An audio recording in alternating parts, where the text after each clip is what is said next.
नमस्कार दोस्तों, कैसे हैं आप लोग।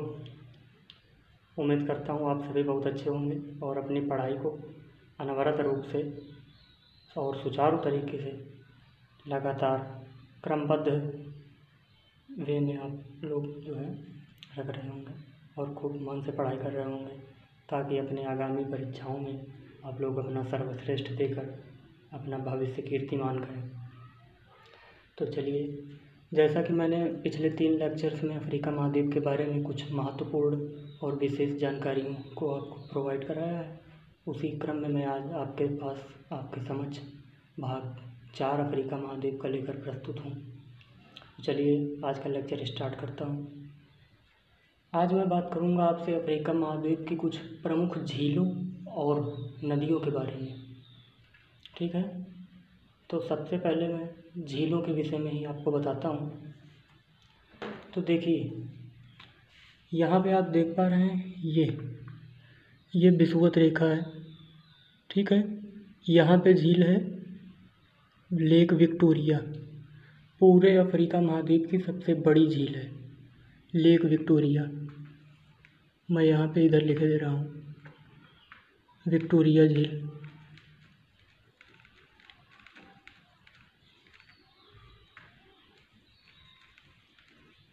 विक्टोरिया झील। दूसरी, लेक विक्टोरिया के जस्ट आप दक्षिण में आएंगे, यहाँ पे लेक टंगनिका है, मतलब टंगनिका झील।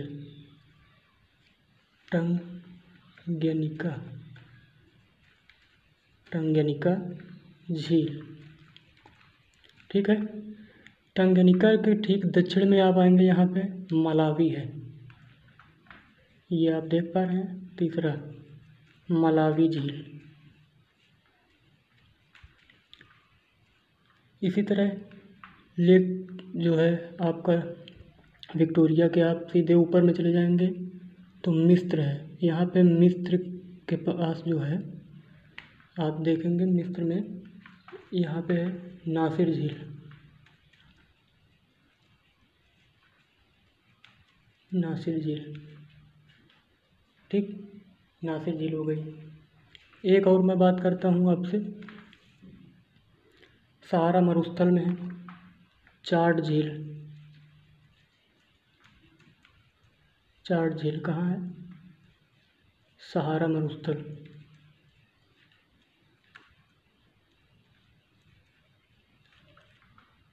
इसके बाद लेक तुर्कान, मतलब तुर्कान झील। तुर्कान कहाँ है? केनिया में। लेक टाना, टाना झील।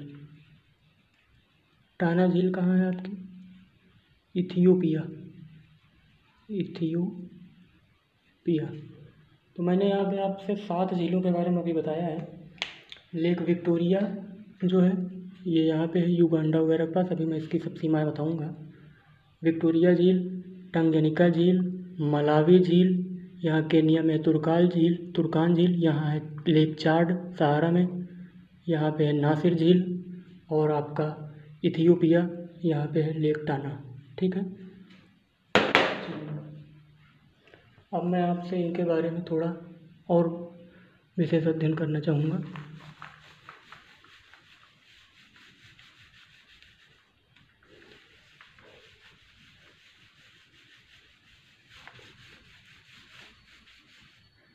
देखिए, लेक विक्टोरिया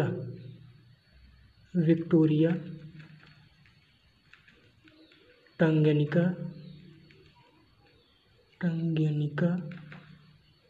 और मलावी, इन तीनों देशों के साथ, इन तीनों झीलों के साथ एक ऐसा देश है जो सीमा बनाता है, उसका नाम है तंजानिया। क्लियर, यहाँ पे है तंजानिया। ठीक है, तंजानिया विक्टोरिया से भी सीमा बनाता है। तंजानिया जो है यहाँ टंगनिका से भी बनाता है, तंजानिया यहाँ मलावी से भी बनाता है। ठीक, तो ये एक इम्पॉर्टेंट क्वेश्चन था। इसके बाद मैं बताता हूँ विक्टोरिया जो है, विक्टोरिया, इससे 3 देश सीमा बनाते हैं। कौन कौन से? यहाँ पे आप देख पा रहे हैं युगांडा, ये आप देख पा रहे हैं तंजानिया,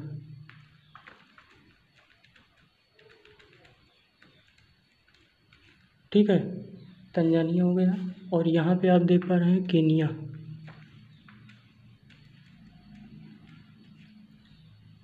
देखा आपने कौन कौन से देश हैं?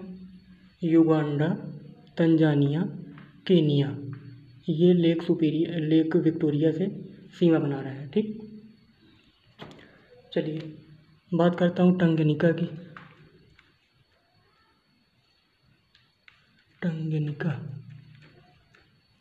कॉमन देश पहले तंजानिया, इसके बाद जो है आपका तंजानिया के बाद मिलता है जो है बुरुंडी, बुरुंडी,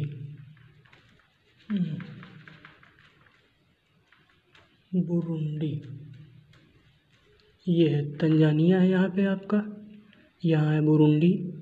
ये आपका आता है कांगो रिपब्लिक की, इसकी सीमा यहाँ पे मिलती है, यानी कांगो गणराज्य, कांगो गणराज्य, कांगो रिपब्लिक। और चौथा कंट्री आता है इसका जाम्बिया, ये यहाँ से जाम्बिया की सीमा है ऐसे, तो ये आपका आ गया जाम्बिया। समझ गए आप लोग टंगनिका से कौन कौन मिलता है? Tanzania, Burundi, Congo Republic, Zambia. Okay, ये 2 झीलों के बारे में मैंने बताया। तीसरी आपसे बड़ी झील चर्चा करता हूँ, यहाँ पे है मलावी। एक तो कॉमन देश पहले ही बता चुका हूँ, तंजानिया, तंजानिया के साथ एक देश है यहाँ पे मलावी, यहीं पे है, मलावी के नाम पर ही मलावी झील पड़ गया, मलावी। और ये आपका इधर है मोजाम्बिक,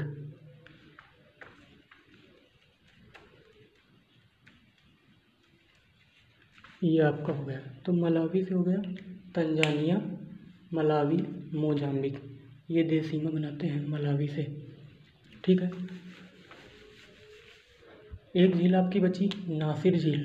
नासिर झील ये जो है नासिर झील मिस्र की सबसे बड़ी झील है और ये नील नदी पर स्थित है, नील नदी पर है और मिस्र की है झील, ठीक। तो ये हो गई कुछ झीलें। चलिए मैं अब आपसे बात करता हूँ थोड़ा एक जो तथ्यात्मक प्रश्न आते हैं और बड़ी परीक्षाओं में पूछे जाते हैं, तो मैं आपको पहले तथ्य ही वो क्लियर करना चाहूँगा। तो समझिए क्या है, ये आप देख पा रहे हैं यहाँ पे कांगो रिपब्लिक है और ये गणराज्य, पूरा कांगो गणराज्य। इधर का जो ये हिस्सा है, इधर ये पूरा, यहाँ कांगो रिपब्लिक छोड़ दें अगर, तो ये जो पूर्वी अफ्रीका है ये धीरे धीरे जो है क्या हो रहा है, ये नील नदी के मुहाने से लेकर के, ये रहा नील नदी का मुहाना, ये मलावी झील तक का पूरा जो हिस्सा है इसको क्या कहते हैं, ग्रेट रिफ्ट वैली, मतलब भ्रंश घाटी। ये धीरे धीरे धंसता हुआ जा रहा है और जो है इसे हम दरार भी कह सकते हैं। यह जो दरार है, यह दरार घाटी भूमध्य सागर के मुहाने से लेकर के पूरा मलावी झील तक जो है धंसती जा रही है। और जब ये धंस रही है तो जो नील नदी है, नासिर झील है, विक्टोरिया झील है, ठीक है, और मलावी झील है, इसी धंसने की वजह से एक सीधी रेखा में होते जा रहे हैं। ये पहले सीधी रेखा में नहीं थे, लेकिन जब ये हिस्सा नीचे धंसता जा रहा है तो ये एक सीधी रेखा में होते जा रहा है। समझ पा रहे हैं? ये आपका मलावी, टंगनिका, विक्टोरिया, नासिर एक सीधी रेखा में होते जा रहे हैं, ठीक है। क्योंकि पृथ्वी जो है इसके नीचे हलचल होती रहती है, क्योंकि प्लेटें हैं हमारे 6 प्लेटें हैं, और ये 6 महाद्वीपों के रूप में है, नाम से हैं। ठीक है, African plate, Indo Eurasian plate वगैरह, तो इनके बारे में बाद में चर्चा की जाएगी विश्व भूगोल के जब प्लेट टेक्टोनिक थ्योरी हम लोग पढ़ेंगे। तो ये नीचे धंसता जा रहा है हिस्सा, इस वजह से क्या हो रहा है कि प्लेटों के जो है धंसने से मुख्य भूमि से धीरे धीरे दूरी हो रही है, और ये हिस्सा जो है इससे अलग होने का प्रयास कर रहा है। धीरे धीरे ये कुछ ही वर्षों में अलग हो जाएगा। इससे क्या हो रहा है कि यहाँ पे जो नदियाँ हैं, नील नदी जो है इसकी चौड़ाई भी बढ़ती जा रही है, झीलों की भी चौड़ाई बढ़ती जा रही है, और ये धीरे धीरे गलता जा रहा है। इसीलिए इसको महान भ्रंश घाटी कहते हैं। और आज से लाखों करोड़ों वर्षों बाद ये जो है गल के अलग हो जाएगा, और अफ्रीका महाद्वीप इतना ही रह जाएगा, और ये हिंद महासागर में चला जाएगा, और ये आपका लाल सी में चला जाएगा। क्या आप जानते हैं कि प्लेटों के गलने की जो एक दर होती है कितनी होती है? वो होती है 2 से 3 सेंटीमीटर पर ईयर होती है।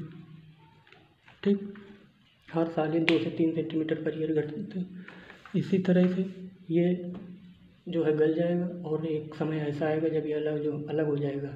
इस गलने के क्रम में अगर उदाहरण दें तो ये अरब का प्रायद्वीप आप यहाँ पे देखते हैं, ये कभी इसका हिस्सा हुआ करता था, आज यहाँ पे लाल सागर हो गया है, इसी प्लेट टेक्टोनिक की वजह से हुआ है। ये जो पृथ्वी की हलचल होती है कुछ आंतरिक शक्तियों की वजह से, जो अंदर प्लेट टकराती हैं या एक दूसरे से दूर होती रहती हैं, और इसका कारण होता है संपीडनात्मक बल। ठीक है, कंप्रेसिव फोर्स जिसको बोलते हैं। तो इसके बारे में तो खैर बाद में चर्चा की जाएगी। तो ये इसका मुख्य कारण है जो है ये नीचे हिस्सा धंसता है। इसीलिए एक तथ्यात्मक प्रश्न बताता हूँ कि पूरे आपको पता है विषुवत रेखा पर बहुत ज़्यादा वर्षा होती है, लेकिन यह क्षेत्र सूखा है। कारण है कुछ विशेष परिस्थितियाँ, कुछ विशेष जलवायु और इसका नीचे धंसना। इसी वजह से कांगो जो है, या इसको जो है वनों का देश भी कहते हैं, यहाँ खूब वर्षा होती है। इतने में कांगो इधर आपका जो है गैबोन वैबोन जो भी है, गैबोन यहाँ है, इन सब देशों में मिलाकर खूब वर्षा होती है, लेकिन ये इधर नहीं हो पाती है। समझ गए आप बात? इसीलिए इसको सूखाग्रस्त क्षेत्र है। ये हॉर्न ऑफ अफ्रीका पूरा सूखा हुआ है, चारागाह क्षेत्र है। अब मैं बात करता हूँ आपसे नील नदी के बारे में, जो कि आप लोग बहुत इंतज़ार कर रहे होंगे इसके लिए। ये रहा आपका विक्टोरिया झील, यहाँ है आपकी इथियोपिया। विक्टोरिया से एक धारा निकलती है, इसको हम लोग कहते हैं जो है वाइट नील रिवर। ये मुख्य धारा है, इसको कहते हैं वाइट नाइल रिवर। ओके, यहाँ से जो निकलती है इसको ब्लू नाइल रिवर कहते हैं, ब्लू नाइल रिवर। ये दोनों धाराएं मिलती हैं खार्तूम में। खार्तूम है, सूडान की राजधानी कहाँ है? खार्तूम। ठीक, खार्तूम में मिलने के बाद ये आगे चली जाती हैं, और आगे कहाँ जाएंगी? ये आगे जाएंगी मिस्र में। मिस्र में जो है यहाँ पे आसवान बांध बना है। यहाँ नासिर झील है, पहले नासिर झील है, नासिर झील के जस्ट उत्तर में यहाँ पे आसवान बांध है। मिस्र में इसी पे जो है आसवान बांध से बिजली पैदा की जाती है। ठीक है, और मिस्र के बारे में एक जानकारी और बताएं तो मिस्र जो है पूरे अफ्रीका महाद्वीप का खजूर उत्पादन में नंबर 1 देश है, और इनके किसानों को फेल्लाह कहते हैं। क्या कहते हैं? फेल्लाह। तो समझ गए नाइल रिवर के बारे में। ठीक है,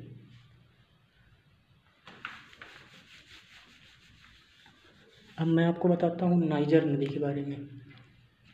ये आप देख पा रहे हैं यहाँ नाइजीरिया है, जो कि जनसंख्या की दृष्टि से बहुत बड़ा देश है। नाइजर नदी जो है नाइजीरिया से निकलती है, नाइजीरिया से, और ये जो है गल्फ ऑफ गिनिया में गिर जाती है। नाइजर यहाँ नाइजीरिया से निकलती है और गल्फ ऑफ गिनिया में गिर जाती है। यहाँ पे गल्फ ऑफ गिनिया, हिंदी में गिनिया बोलते हैं। इसको पाम ऑयल रिवर कहते हैं, यानी तेल नदी भी कहते हैं इसको। तेल नदी, ठीक है। तेल नदी बोला जाता है इसे। अब तेल नदी बोला जाता है, क्यों बोला जाता है? क्योंकि इसमें जो है एक नगर पाया जाता है रास्ते में, इबादान। पहली बात तो समझिए, इसकी चट्टानों के नीचे पेट्रोलियम बहुत ज़्यादा पाया जाता है। और इसका एक शहर है नाइजीरिया का, बहुत बड़ा शहर है इबादान, वहाँ पे एक तेल रिफाइनरी भी है, इबादान की रिफाइनरी, ठीक है। तो वहाँ से जो है तेल बहुत ज़्यादा निकाला जाता है। और इसी पर एक बांध बना है, कैंजी बांध, कैंजी बांध, इससे जल विद्युत का उत्पादन होता है। तो ये पाम ऑयल रिवर है और इससे तेल का बहुत ज़्यादा उत्पादन किया जाता है। आप समझ गए नाइजर नदी के बारे में, ठीक है। नाइजर हो गई आपसे। और अब बात करते हैं हम लोग जो है कांगो नदी की। कांगो नदी, कांगो नदी के बारे में बताएं तो यहाँ आप देख पा रहे हैं, यहाँ पे है कटंगा का पठार। कौन सा है? कटंगा पठार, यहाँ से निकलती है कांगो नदी। ये है आपका विषुवत रेखा 0 डिग्री, इसको 2 बार काटती है और ये बहती है और अटलांटिक महासागर में जल गिराती है। देखा जाए तो ये कांगो रिपब्लिक जो है, कांगो गणराज्य से ही निकलती है पूरा, कांगो रिपब्लिक से। कांगो रिपब्लिक और आगे जायरे कहलाती है, इसको जायरे भी बोलते हैं कांगो रिपब्लिक को।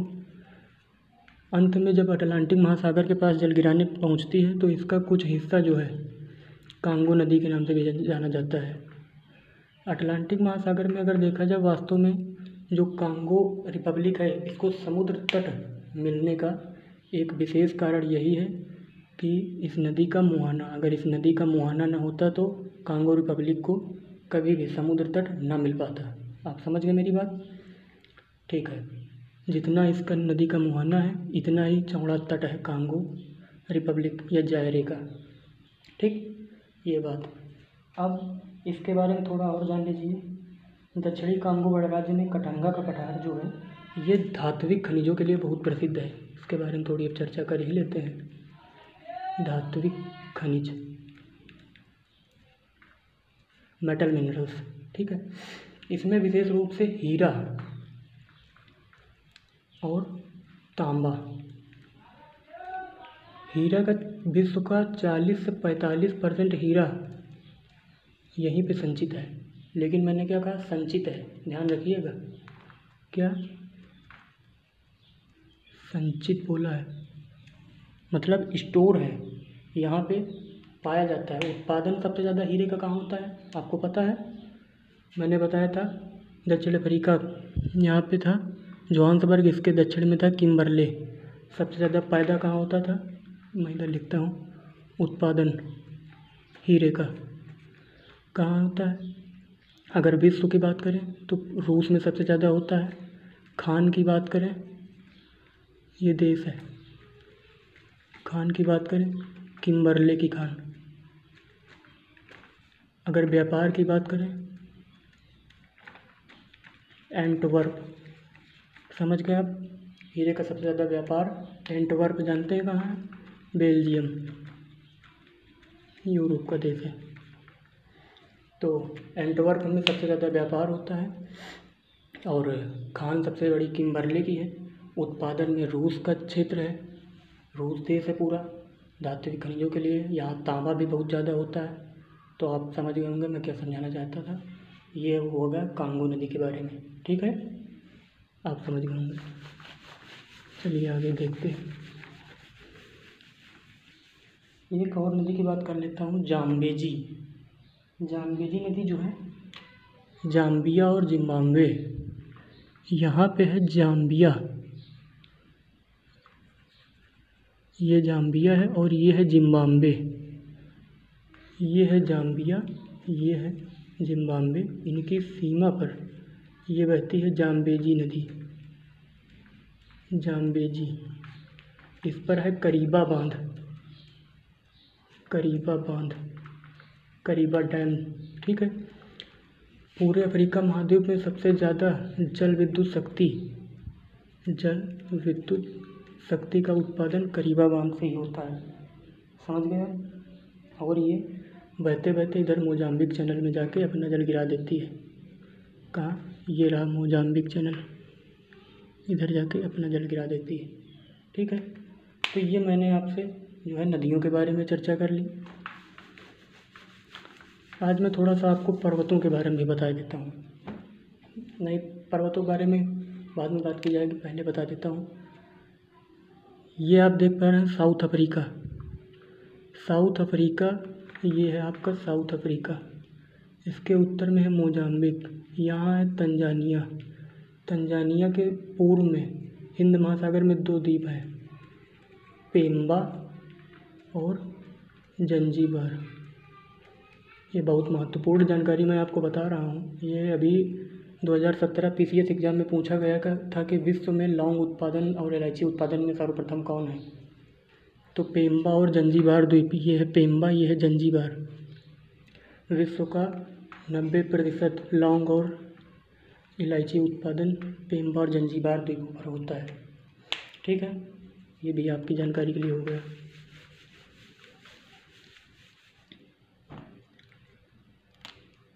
समझ गए आप?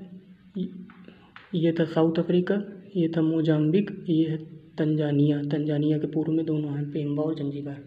अब मैं बता देता हूँ अफ्रीका के पर्वतों के बारे में। अगर बता दूँ तो दक्षिण अफ्रीका में यहाँ पाया जाता है ड्रेकन्सबर्ग, जो मैं पहले बता चुका हूँ। पर्वत अफ्रीका के ड्रेकन्सबर्ग। ठीक, ड्रेकन्सबर्ग हो गया। दूसरा इसका सबसे विशेष पर्वत है एटलस। क्या आप जानते हैं एटलस कहाँ कहाँ पाया जाता है? नहीं जानते हैं तो आपको मैं बताता हूँ। एटलस ये अल्जीरिया है पूरा ही, यहाँ पे है मोरक्को और यहाँ पे है Tunisia. Algeria, Morocco plus Tunisia. हो सकता है स्पेलिंग में मेरी कोई मिस्टेक हो जाए, तो इसको आप इशू मत लीजिएगा, आप बात मेरी समझिए। 3 देशों में पाया जाता है। लेकिन एटलस की सर्वोच्च चोटी जो है वो कहाँ है? तो वो है आपकी मोरक्को में। नाम क्या है? नाम जानते हैं? माउंट टुबकल। माउंट टुबकल। समझ गए? इंग्लिश में भी लिख दूँ, टुबकल, माउंट टुबकल। क्लियर हो गया आपको? ये अफ्रीका के पर्वतों के बारे में मैंने बता दिया। तो चलिए, ये हो गया, ये रहा आज का लेक्चर। अब मैं आगे कुछ विशेष बातें जो बची हैं अगले वीडियो में बता करके मैं अफ्रीका महाद्वीप को कंप्लीट कर दूंगा। मतलब बहुत हद तक जानकारियाँ दे करके, फिर भी बाकी जो बच जाए आप भी पढ़िए और अध्ययन करिए। ठीक है।